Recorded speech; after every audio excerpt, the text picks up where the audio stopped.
So what we're going to do now is to talk about climate change biology.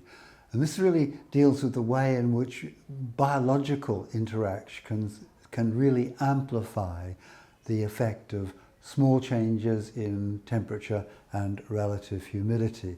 Now, of course, biology tends to attack organic materials in the main, although, of course, you can find lichen growing on stone, for example. So stone is also affected. We can see this kind of biological effect on stone in the way in which humidity is changing on the Yucatan Peninsula. So the Mayan pyramids in the central Yucatan Peninsula have a very different change predicted in humidity for the future compared to the coastal Yucatan Peninsula. And what that means is that we're finding already on these pyramids in the central part of the Yucatan are now going red because of biological growth. And so this is a really big change due probably to these changes in relative humidity. And you can see there the very sharp difference between the purple area of the map and the purple area of the diagram showing the decline in relative humidity, whereas the coastal area in yellow shows almost level relative humidity into the future. One of the ways in which we describe the growth and degradation of wood in terms of climate parameters is called the Sheffer Index. And the Sheffer Index is interesting because it sort of rather resembles something like the Köppen climate in classifications, in that it involves rainfall and temperature. Although in this equation you'll see it's expressed slightly differently. So we're interested in the temperature each month, and we're interested in the number of days of rain each month. And if we add those up for each month of the year and divide them by this strange factor 16.7, we essentially get the Sheffer Index, which is probably a reasonable description of the way in which fungi attack wood. So if we look at the Sheffer Index at a given location, and here I've chosen Nikko, Japan, what we find is that the Sheffer Index will increase from the present time into the near future and the far future. Now, because the Sheffer Index involves rainfall, you'd expect, the rainfall might increase. But you see here, the rainfall remains relatively constant in the warmer months at Nikko in Japan.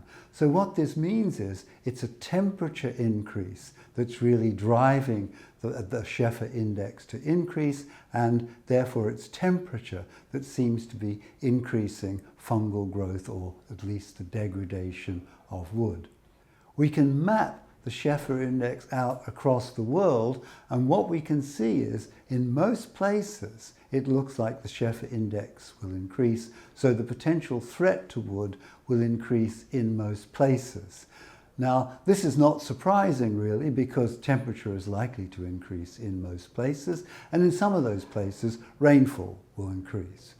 Just a few places on that map show a decline in Sheffer Index, a decrease in the threat to wood. But there aren't very many. You can see some in South America, you can see a few in the west of Africa. Although it's very hard to see, the very southern parts of Europe, Greece, Italy, Spain, also are going to show very slight decreases in the Sheffer Index. And so the threat to wood is going to lessen in these areas in the future. So it's really a story about following the moisture. Moisture seems critical to the growth of biological entities likely to affect organic material heritage. So this is an example here showing a building and the presence of moths on different floors of a building and the presence of silverfish. And what you can see is the moths prefer the upper parts of the building, that the silverfish, which like higher humidity, the silverfish prefer the basement areas of the building. So they're much more numerous in the cellars of the buildings and very much following the moisture. Moisture is a good guide to where you might find damage.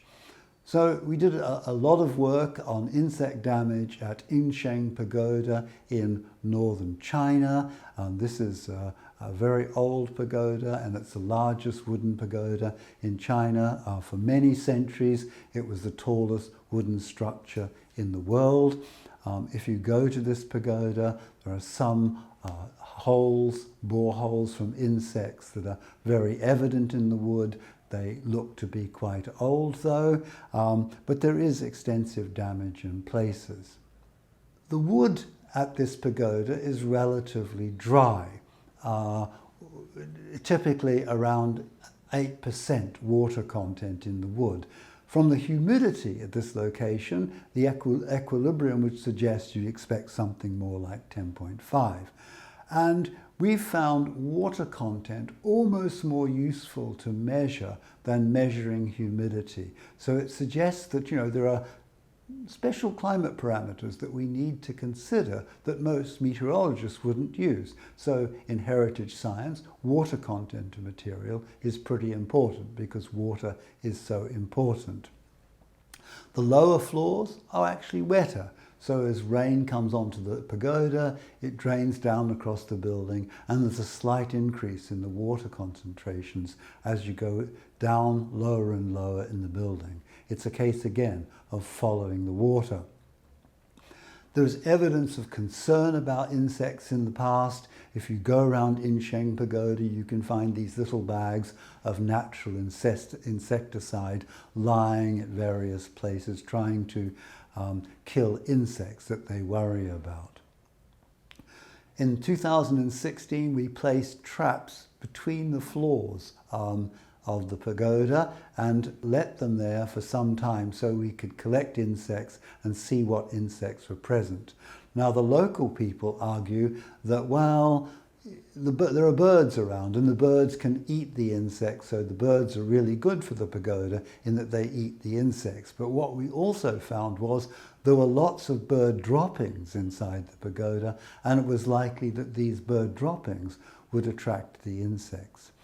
However, in our measurements, not only did we measure the number of insects, we also measured the presence of feathers on all the floors. So what you see in the far right, the diagram, the bars show the number of feathers we found in each trap, and it's pretty random. And what you also find is the only places we found insects were really between floors 2 and 3. And that wasn't a place necessarily where we found lots of feathers. So it didn't suggest there was a strong association between birds and insects in the building.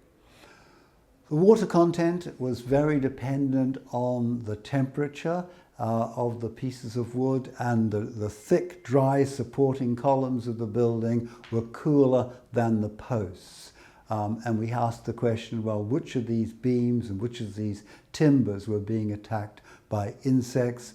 We found that essentially the mornings were warmer on the east of the building, and the south of the building came warmer later in the day. And so the building's temperature was essentially being controlled not by the air temperature, but by the sun shining on the building.